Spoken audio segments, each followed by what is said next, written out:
Well, here's the Beatle bus once again, and it's taking its punters, shall we say, visitors, to see Paul McCartney's childhood home. And when they've gone, that's where we're headed as well. This dual carriageway is called Mather Avenue, and in that direction you would end up at Penny Lane. We are in a district of Liverpool called Allerton, and in that direction you would end up in Garston and Speke. Right, so now the bus has gone, let's head off to Fourth Road.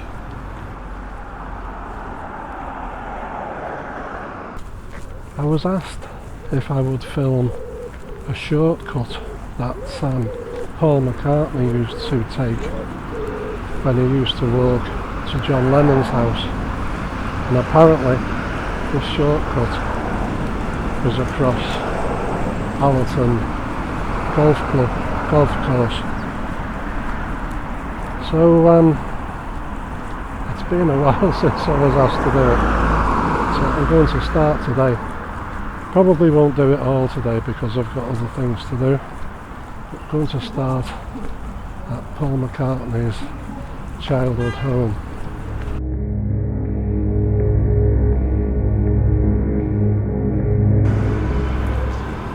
Now here's another visitor bus turning up. I don't actually think these passengers get off the bus. I think they just park here and go, "You live down there." Anyway, we're going to turn right now into Fourth Road. So the McCartneys lived at number 20, and the house was built in 1949, and at that time it was owned by the local authority, which basically means it was a council house. The house was owned by Liverpool Council. So the house was built in 1949. The McCartneys actually moved in 1955. The house is now owned by the National Trust, and they've owned it since 1995. Now, according to the National Trust, this house is known as the birthplace of the Beatles. And they say that because this is where a lot of the Beatles' early songs were written and rehearsed. Now later in the video we're going to have a look at John Lennon's childhood home, because this is what this video is about, the journey between the two houses. But unlike the house that we're going to see where Lennon lived, this house doesn't have a blue plaque.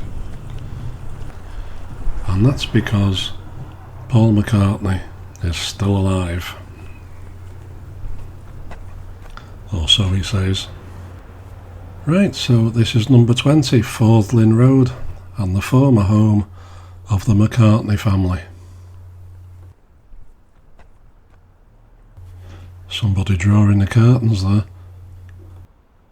Okay, so let's set off and do the walk that Paul McCartney would have done to get to John Lennon's house. 20 miles an hour down here. I'll do my best. I don't really think I'm going to top 3. Yeah, so for a building or a house to have a blue plaque to commemorate where somebody famous lived, or to commemorate where they were born, that person has to have been dead for 20 years or be over 100 years old. These two houses, McCartney's former childhood home and John Lennon's, where he lived with his Aunt Mimi, are both owned by the National Trust. Both are also Grade 2 listed now. But the difference between the two is that the National Heritage bought the McCartney's former home. And they bought it because not only did McCartney live there, but because a lot of the Beatles' early songs were written there. And when Lennon's Aunt Mimi's house came up for sale, they didn't want to buy it. I mean, obviously they knew that John Lennon lived there, but they deemed that it wasn't a place where a lot of the Beatles songs were written. So Yoko Ono bought it, and she renovated it, put it back to its 1950s style, and then gifted it to the National Trust. So a little bit of difference between the two in terms of what the National Trust considers when they buy these types of properties.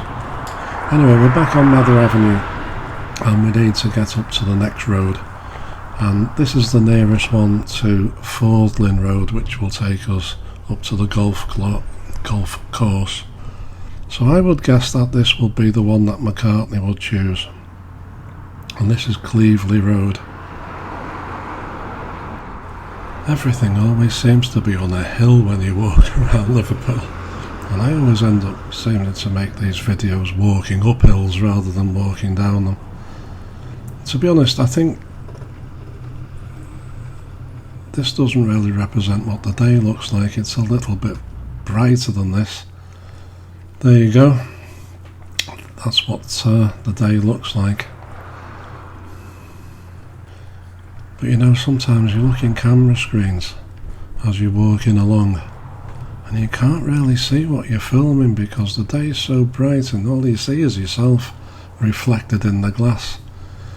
Somebody really needs to make a decent camera that has a few more nits. Now this video is being made because somebody left a comment and asked me would I do this walk, and I didn't see the comment. It was in a foreign language as well.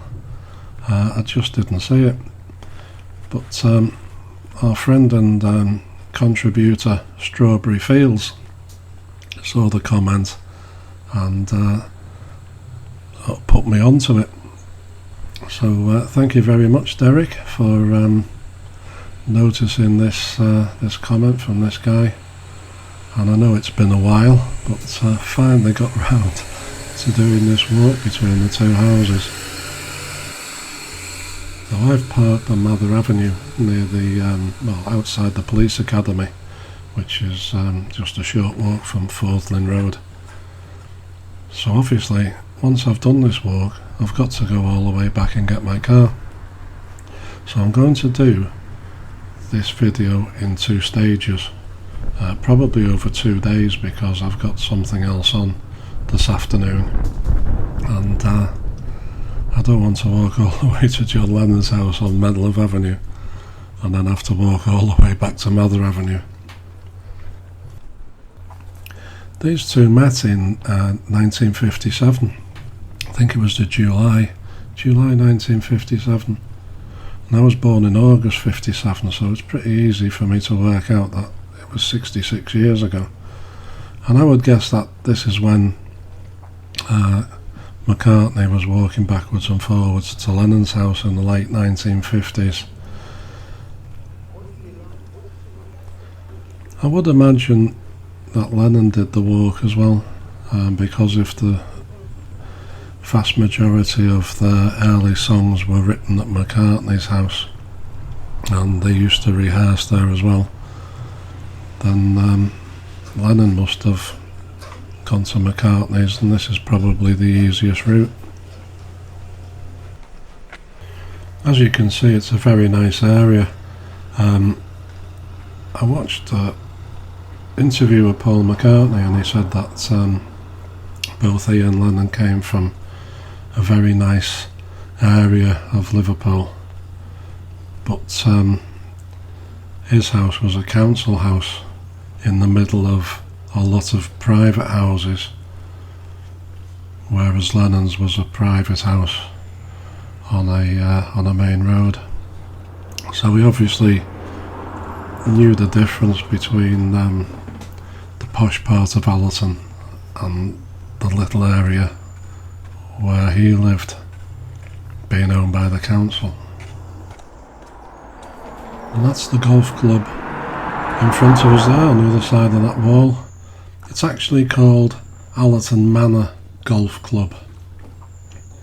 And it covers quite an area. So this is what the website says. Allerton Manor Golf Club welcomes day players and Golf Society members from all over the UK and the world to play our incredible 9-hole Parkland Championship course. We are currently developing our 18-hole course. While shorter than some other courses in the region, its well-protected greens and tight tree-lined fairways offer a challenge to players at every level. With affordable green fees, great on-site facilities and friendly staff, anyone can enjoy a great day of golf on this 100-plus-year-old golf course.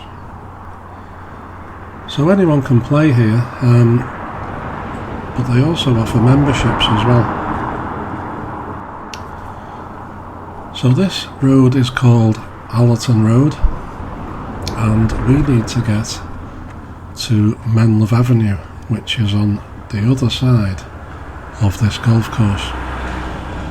Now, Paul McCartney used to use a pathway, which is a public right of way, which means the golf club don't own it, they can't build on it, they can't alter it in any way, because it's basically what it says, a public right of way. Now the entrance to the golf club is coming up on the right hand side there. You can just see the opening. And what we need to do when there's no cars is to cross the road. Now I think there's two entrances to this pathway. One is through the golf club itself, or the golf course, and there's also an opening just past it, so you would have to pass over the entrance to the golf club to get to the footpath itself. So this is the entrance to the golf club. Just up this road here. To the right hand side would be the clubhouse, and just to the left of the opening is this sign here, public footpath. This is the public right of way, and that's the path basically which would take you to Menlove Avenue. But we're not going to go that way, we're going to go through the golf course way.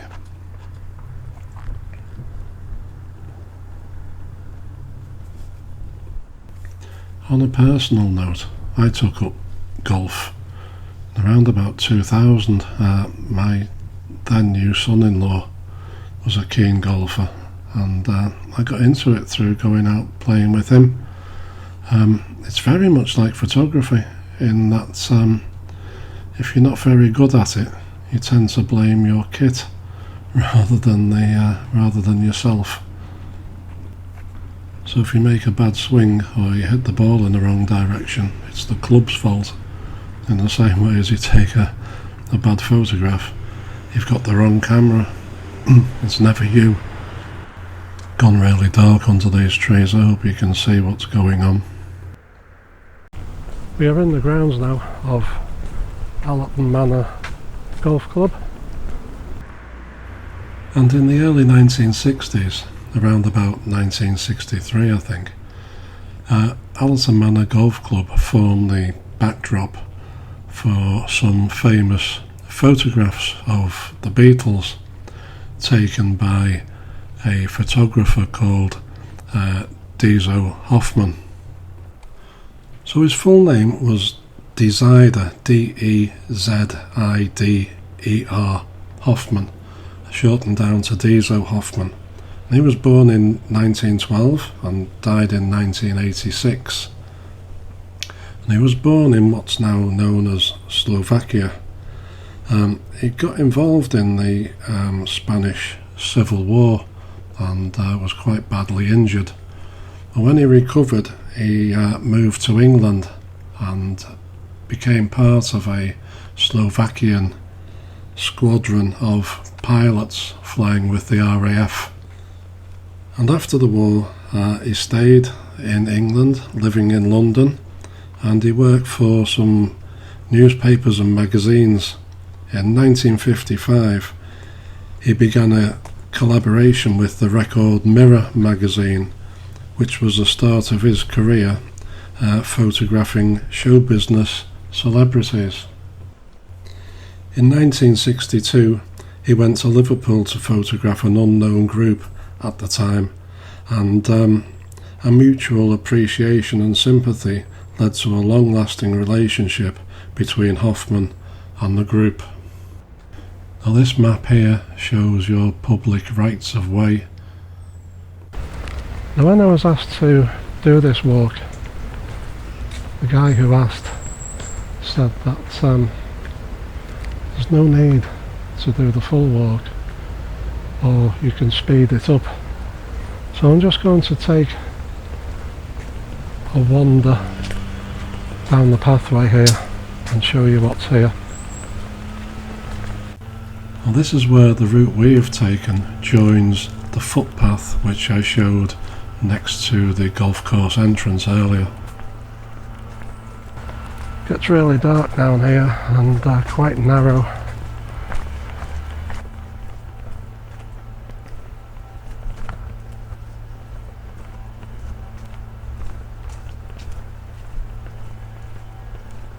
Let me just see if I can turn this a little bit lighter.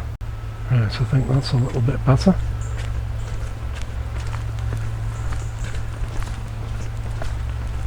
This track's a little bit muddy as well. Don't want to get my shoes muddy because I've got to go out tonight.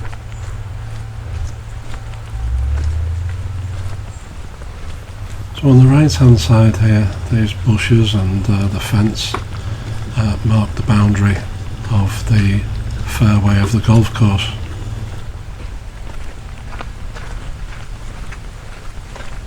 Morning. Smile, your uncandid camera.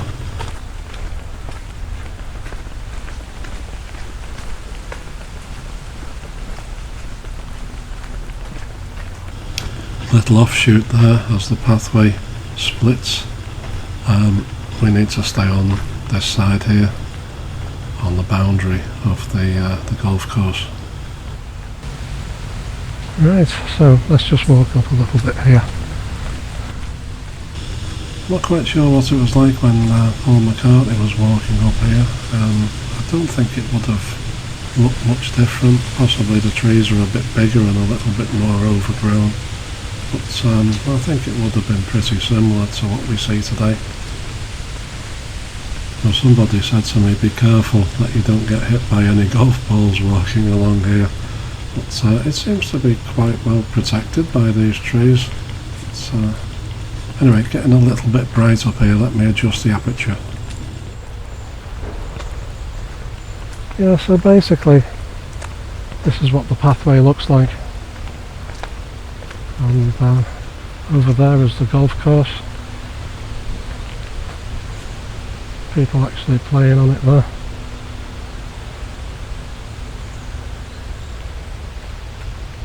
But it continues,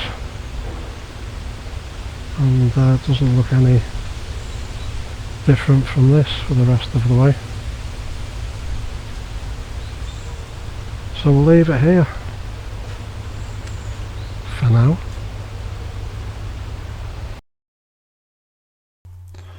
So this is photographer Dezo Hoffmann, and he brought the Beatles to Allerton Manor Golf Course in around about 1963, I think. It could have been 62, because by the time 63 got here they were pretty well known.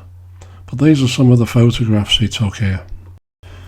I think these were taken near the clubhouse, or the pathway up to the clubhouse. I'm not sure whose Ford Capri that was. Is that Paul McCartney's? I think they like being photographed by Dezo Hoffmann because he got them involved. It wasn't just the fact that they were stood there like mannequins. He got them involved in the concept of the photography that he wanted to create. And that's Menlove Avenue in the background, which is going to be the subject of the next part of this video.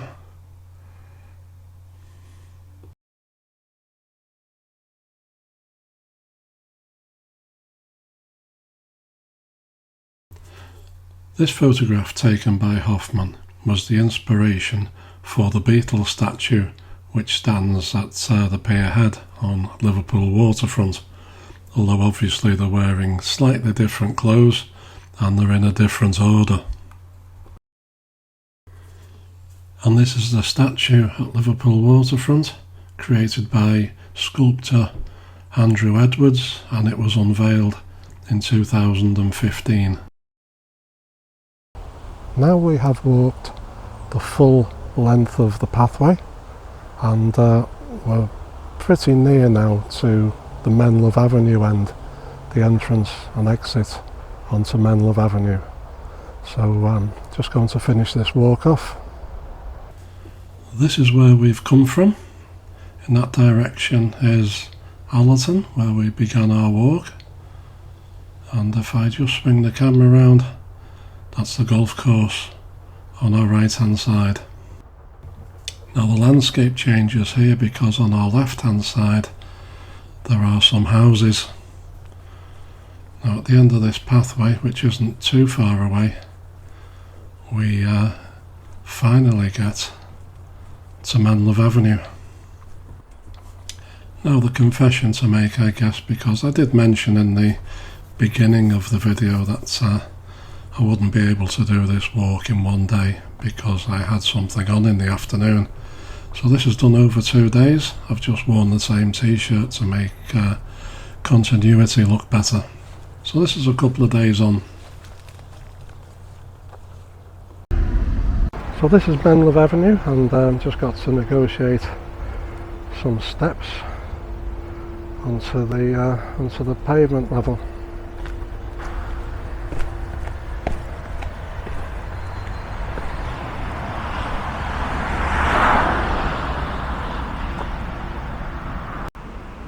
So this is where Paul McCartney would have exited the pathway through the golf course, and we're now on Menlove Avenue, which is a dual carriageway, and John Lennon's Aunt Mimi used to live just over the road there.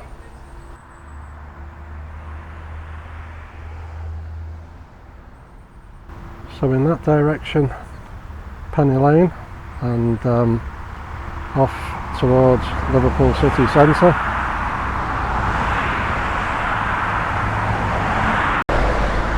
And in that direction, Hunts Cross and Speak. Now some more steps to negotiate here before we can cross the road. Now John Lennon's Aunt Mimi's house is just a short walk on the right hand side here, just past these vans where one of the neighbours is having some work done by the look of it. I'm amazed really that there's no Beetle bus. Shocked. So just on the right hand side here with the black gate is John Lennon's Aunt Mimi's, and there's a plaque on the wall to say so, and you can just see there that it's got the blue plaque on the wall. So that's basically the walk. But one thing I wanted to finish off was that John Lennon's mum left a sister's house one night where the Beetle bus now marks the spot, and she was going to catch a bus home, and she walked this way, and on crossing Menlove Avenue to go to the bus stop on the other side of the road, she was knocked over and killed. Bus stop's just where that red car's passing now. And once again, thank you to Derek, Mr. Strawberry Fields, for reminding me of the story about Julia Lennon being knocked over here. Anyway, once again, thank you very much for watching, and we'll catch up soon.